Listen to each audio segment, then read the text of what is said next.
This year's Royal Bank of Canada Garden is inspired by the boreal forests and waterways of Canada. What I was really inspired by when I started talking to the Royal Bank of Canada about what they wanted for their garden is their commitment to freshwater projects across the world.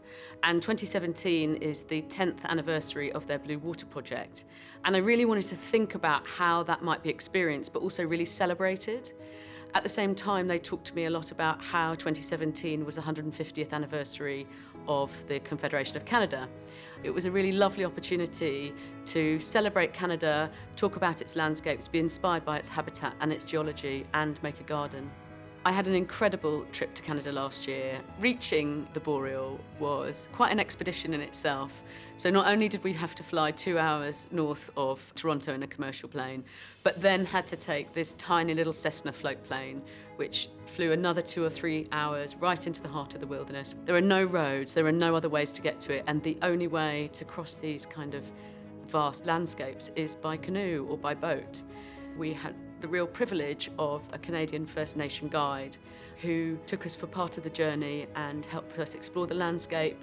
I think what's really important is that this garden is not a recreation of a landscape, because that landscape is so extensive and breathtaking. You could never bring that to a garden at Chelsea and do it justice. But what it is it's inspired by the landscape. A Chelsea garden is never the product of one person, and having a very strong, very experienced team working with you is the key to it all.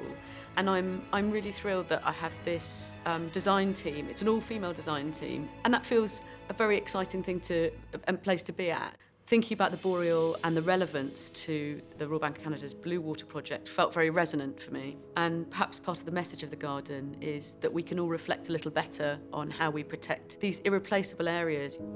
Respecting and taking care of these incredibly precious landscapes, I think, is part of a kind of bigger collective responsibility.